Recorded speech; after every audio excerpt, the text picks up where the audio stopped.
Hey, Profiteers, this is Kara Brothers. Welcome back to another episode of Positive Profit. I'm glad you're here. Today, we're going to be talking about custom treats for businesses, and we're going to be doing some out of the box thinking here. I hope you have your notebook and your pen ready because we're going to get to it. One of the best ways to secure repeat sales. What a buzzword, right? Who doesn't want repeat sales? But one of the best ways to secure repeat sales is by creating custom dog treats for local businesses. And now it might sound daunting at first, but it's actually a fantastic opportunity to showcase your creativity and make lasting partnerships. And today I'll share with you 5 ways that you can get repeat sales by tailoring your treats to match what a business does. Now, I'm going to give you real life examples from my own experience to inspire you.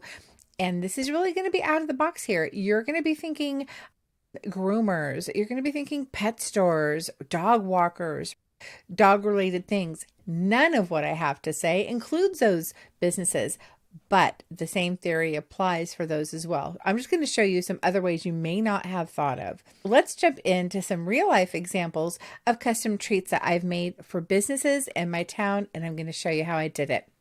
So first we have the welcome home set. And the welcome home set, this would be, and you can mix and match any of these that you feel is appropriate, but the welcome home set is a home, right? This is welcome home, and it's got a little heart in there, and then a welcome home bone. And you can do this as a single cookie or a set of 2. What I like to do is I like to throw a dog paw in there. And this is a small dog paw. And it just makes a really cute set. If you have this cookie cutter, they also make big ones too. This is a fantastic option for realtors. Realtors love these sets. You can even include a key if you want to. Realtors love these sets because they can offer them to new homeowners who buy a house from them. Also, specialty home goods stores love these treats because they can sell them as a gift option in their home store, their decorating store. Because a lot of people, they buy a new house, maybe they just move and they're looking for things and furnishings, and this is perfect. Again, you can do a 3 set, a 2 set, maybe just this. Here's a little bonus. It would also be a fantastic option if there is a local animal shelter in your town. Go ahead and offer for people who adopt a dog. And maybe they have these as an incentive to adopt an older dog, because oftentimes they don't get adopted at shelters as fast. Look how cute that is. And you could do 1, 2, or 3. And wouldn't that be adorable for a shelter to help promote adoption of their dogs? The next one I have is a local grocery store contacted me. They'd actually seen my treats at an event and said, hey, you know what? We're interested in talking. We're going to be opening up a really small grocery store.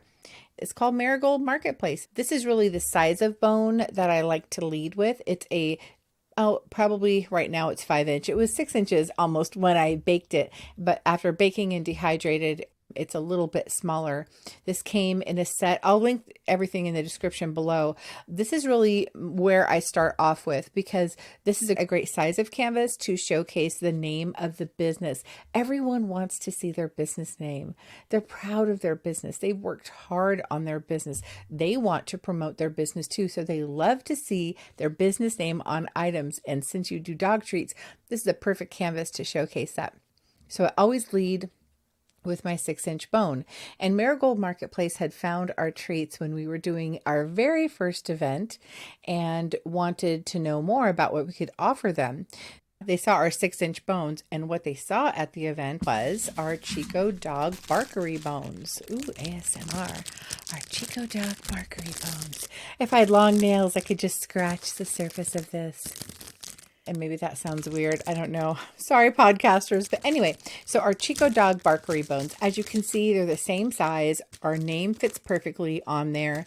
And then we also iced and decorated with sprinkles on the end. We've got rainbow sprinkles on the end of the bone. We have our circular sticker on the front that says Chico Dog Barkery, the name of our business. And then on the back, we have all the details of our ingredients, our guaranteed analysis, our contact information, what the cookie is, what it's called, and then our logo again. So they saw these and they're like, Maybe we want them with our name stamped in them. So I set up a meeting with them, and they were expecting to get this Marigold Marketplace. What I did is I put their bone in a bag just like this. This is a 4x6 package, and it has a little flap with a piece of adhesive so it closes, it seals. I put our regular sticker on the back, and I put our label on the front, but I had their business name so they got to see it, and it was decorated, and it was packaged just like it would be for sale in their store. So they could get a real life example of, if they bought the treats from me, what would it look like in their store? And this is what they saw. But not only that, but wait, there's more, but there is. And this is a fantastic ending here. They asked for X, and I gave them XYZ. So they were expecting to get just this basic 6-inch Marigold Marketplace bone, but what they got, of course, is the ends frosted, decorated, and packaged. But I also brought along our Happy Bark Day cookie, because people who are shopping there, just like when they shop at your tent, oh, my dog's birthday's coming up. Obviously, when they shop at grocery stores and they see these, they're like, oh, they're thinking the same thing. My dog's birthday's coming up. So I showed them the Happy Bark Day cookie, and it's packaged with the Fiesta shred. It's got the sticker on the back. And I also brought along our Pop-Tarts, our gluten-free strawberry Pop-Tarts, to give them an option. The other treats are not gluten-free. This one is. It's made with a rice blend. It also has strawberry puree in there, along with our signature sprinkles. And it's got, these are about to fall out of the package. It's got the back labeling, and then the front obviously says gluten-free strawberry Pop-Tarts, and they look adorable. I think I have shown these on the show, but if you haven't seen them, these smell amazing. They still smell amazing. Here's the back, pretty plain. It's a pretty sizable biscuit. These are dehydrated.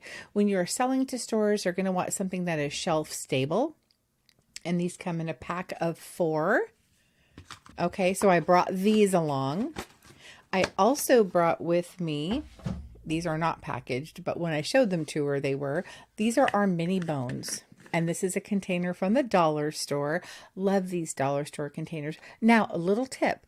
You can fill these full with the treat of your choice, weigh them out so they're all the same weight, put the appropriate sticker on the back, and sell them at your booth. It's not a package of dog treats. It looks different. It's a reusable, refillable container that cost you $1.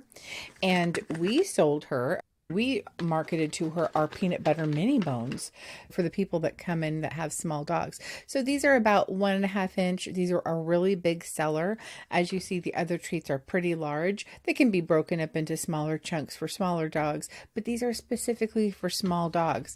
So we offered her the peanut butter mini bones, the Happy Bark Day cookie, the gluten-free strawberry Pop-Tarts, and we had both bones.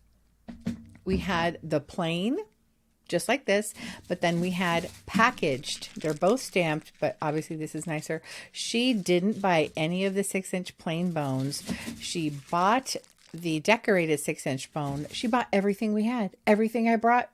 In fact, she ordered more. She ordered the regular 3-inch peanut butter bones and our gluten-free blueberry bones as well.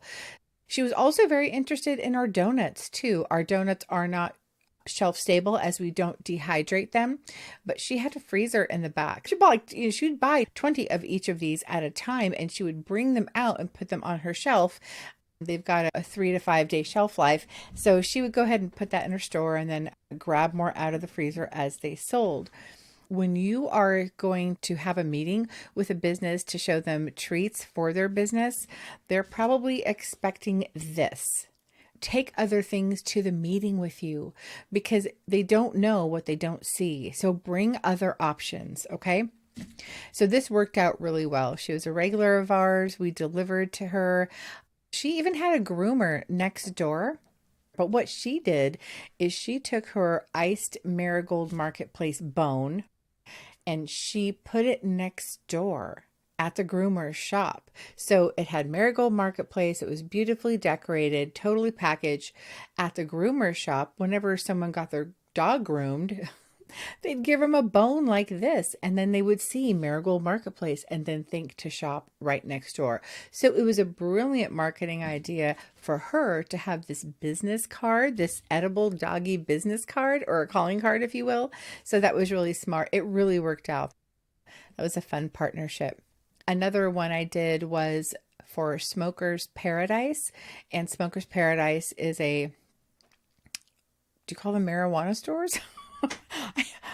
Out of touch with what's happening today in that world, but they are a marijuana store in Paradise, California. And so we made treats for them. And I'm sorry, I don't have any whole ones to show you. This is from our scratch and dent section. Still delicious, but as you can see, some of the leaves are broken. So we stamped their name. Remember, everyone loves to see their business name. If you just had a basic leaf and it had nothing, it's not as exciting. People want to see their business name. Don't forget that. So we had these, and then we had 6-inch iced bones also with their name. There's not a lot to it. You put icing on the end, smear it around with the back of the spoon, add your sprinkles, done.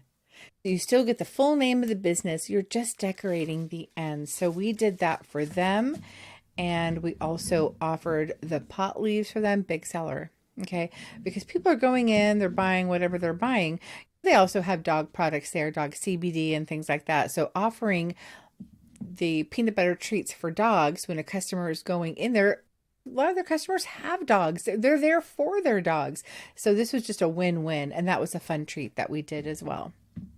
Okay, here is one. I don't have it decorated, but it's a latte. If you can imagine, this would be the band, where your coffee is too hot and they slip that little paper ring over. This is where you would stamp the business name. Here's the top. But this is a great option for local coffee shops with their name stamped right on them. So customers who come in for their morning latte can also grab a treat for their dog. And this is a great way to get an extra revenue stream for them, because they're looking for extra revenue just like you and I are. But it's also great for you because you're the one supplying them. So these are really fun ways to think outside the box. Another one, and this is a really fun one. A candy shop ordered decorated ice cream cones and candy shaped treats. Since they sold candy and ice cream, they said the more decadent and delicious and vibrant, colorful, over the top, drippy, ippy, ooey gooey, just candy, just sweet, I could make them, the better. So these are faded because they're from a year and a half ago, but these are the ice cream cones that I got for them. We've got chocolate and strawberry. This one has a little drip of ice cream coming off. Very easy to decorate. You've got the white pastries for pets original icing, and then here you have decorated on the bottom like 2 scoops. On the bottom scoop you have the same icing but with a little dragon fruit powder to make it pink, and then here you have a little carob powder to make chocolate, and then homemade sprinkles. And the carob icing, you do the cones first, and just a little hint of carob mixed with the white icing tints it just that perfect cone color. And then when you're getting ready to do the chocolate, you just add a bit more carob powder. That way you can start with a little, add more, and get your chocolate. And so these were big. These were huge from them. Now they're not stamped. They didn't want anything that's stamped. So we did those, and then we did these wrapped candies. And please forgive, these are a little bit faded because they're from a year and a half ago, but we did wrapped candies. These are brilliant. They're huge. They're Willy Wonka-esque with that swirl in the middle, the contrasting swirl. This one is yellow base with a pink swirl, and this is white base with a pink swirl as well. And then you just decorate the ends. You can make it look like wrapped candy. There you go. So these were fun ones that we did for them. And then we also had sundaes. So I bought a pack of ice cream cone cookie cutters, and it had a sundae. So we did, there's the glass and a scoop of vanilla with a little carob drizzle. And we have the white whipped cream with sprinkles and a red cherry. And the red cherry, this is all natural food coloring, by the way. It was much more vibrant when I originally did it, but this is red oxide mixed with a little bit of beet powder to create that red color for the cherry. How gorgeous is this? Of course, this type of decorating, as you can see, is a little bit more time and labor intensive. We charged accordingly, of course, but a candy store, who's going to think about a candy store to go in and market to? We did, and we sold. And a marijuana store, who's going to think about that? That's well, these are some out of the box ideas that we went for and were successful with. So many bakers think that they can only sell to dog related businesses like those groomers and pet stores and dog walkers and dog trainers. But the truth is, you can tap into a variety of businesses. Just think about any place where dog owners might visit and would appreciate having a treat for their furry friends. We're going to explore some steps to make that happen. And we're going to talk about some tactical steps to create and sell these custom treats. So now that you have some ideas, here are some steps to get going on this really cool idea. So first of all, you're going to identify potential clients. So look around your town and your neighboring towns that you're willing to deliver to, and go through and list businesses where dog owners frequently go. But not only that, also outside the box. Think also about cafes, bookstores, florists, dog-friendly restaurants, dog-friendly breweries, and more, and make a list. And then research the businesses. This is going to take some time and some effort, but it's completely worth it. I promise you. Put the work in, and this is going to pay off for you. Understand what the business does and who their customers are. Go in, do a little recon mission, see how they have their display set up, what's near the register, what their hours are, who their customers are. Get as much information as you can. This is going to help you design treats that align with their brand. So when you go in for that first meeting and you make that first impression, you can have your best treats with you to make that great first impression and get to sale on the first meeting. And then design your custom treats. Use themed cookie cutters and stamps to create treats that reflect the business. Make sure the treats that you bring are high quality and visually appealing. I cannot stress this enough that stamps are your best friend. Invest in some stamps. Now, the stamps that I was using that are my very favorite, I don't see on Amazon anymore. Actually, I haven't looked in quite a while. I wanted to get a second set as a backup set, just in case I lost an A or a Y or something. I'd have a backup set because they're so tiny. Once you lose one, you're like, ah. I'll look again, and if I can find a great set on Amazon, by the time I edit this, I'll include it in the description, but a good set of stamps will be your friend. And again, I'd really recommend the size of bone that is 6 inches. Here's one we did for an influencer on YouTube who stopped by our town, our mixed journey. So we did a whole gift basket of treats, but these 6-inch bones were something that we did for them. See how nicely they stamp? They make such clean impressions, and they're a great size. You can fit quite a lot on here. You can even do 3 lines. We've done 3 lines before, and they fit perfectly in this 6-inch bone. The next thing you're going to do is you're going to set up a meeting. After you've done all your research and you have your treats ready, the next thing to do is set up a meeting. What I would do is I would go in person, and I would go with all the treats already baked, everything I want to present, because if the business owner or the manager is there and can meet with you right then and there, that's the best time to have the meeting. Don't let them think about it. Show your treats and get on with it. But if you have to schedule a meeting, here is what you might say. Here is an example pitch. Hi, my name is Christy, and I run an all-natural dog treat bakery called Pitbull Princess Barkery. I've created a unique line of custom treats that I think would be a perfect addition to your store. I'd love to show you some samples and discuss how we could work together to offer these to your customers. And whether this is a letter you write and you leave for them, maybe it's a card in an envelope that you leave for them at the business. Maybe you can go to their website and get their email and then send an email like this. That's how I would approach it. So after you secured the meeting, you're going to pitch your offer. During the meeting, you're going to showcase your custom treats and explain how they can benefit their business. Highlight the appeal to their customers and the potential for increased sales, because don't forget, they're looking for extra streams of revenue too. An example pitch that you might say is, these treats are specifically designed for your business, and they're a great way to attract dog owners to your clientele, and they just add a fun, unique product to your lineup. Here's a sample of what we can offer. Now make sure when they're thinking about X, you offer X, Y, and Z, right? Just for them, because who knows? Maybe like Marigold Marketplace, they'll buy all of it, which is pretty cool. Also, be prepared to discuss your pricing strategy.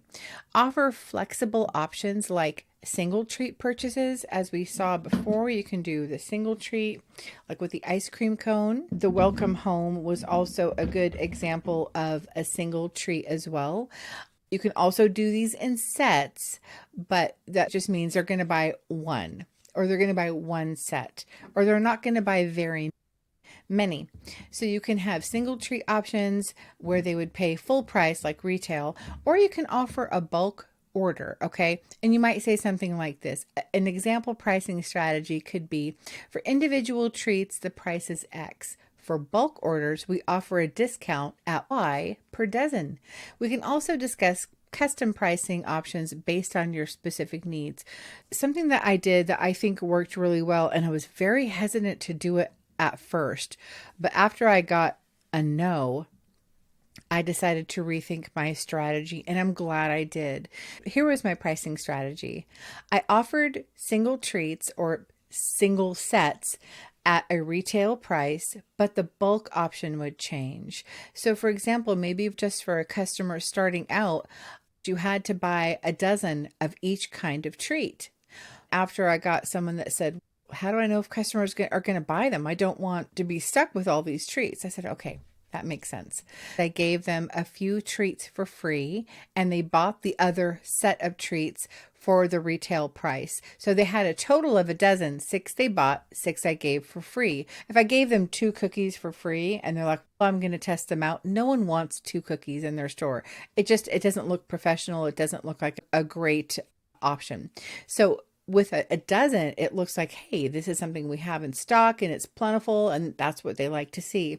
So by me offering the first 6 and them buying the first 6, that's really something that got them in the door. So that's was my pricing strategy for my new customers from then on out. And it really worked. I only did it with one product. I wouldn't give them 6 free of everything. I would offer the first 6 of whatever they wanted for free of single cookies. Something that you need to make sure of is clear communication. Provide all the necessary contact information and establish delivery frequency and the terms of your sale. Make it easy on the business to place orders. So examples communication could be, you can reach me at your contact information for orders or any questions, and we can deliver treats weekly or bi-weekly depending on your preference, and let's discuss what works best for you. So make sure that you leave them with your contact information so they can see it at a glance along with the treat. I always leave them, if they don't order, with 1 or 2 of custom bones already packaged with their name on it. These things they're not just going to throw them in the trash. Either they will have a dog, they'll know someone with a dog, they'll keep it around just in case, they'll walk by, they'll look at it, they'll think about it, and everyone loves to see their business name. I'm telling you, it's a thing. So leaving them with a sample or 2 is always a good idea. Here is an example of closing the sale. You can encourage the business to place an initial order and agree on the terms. And the best way to do it is right then and there when you're meeting. Be confident, be professional. I've seen your stuff in the Dog Treat Baker Facebook group.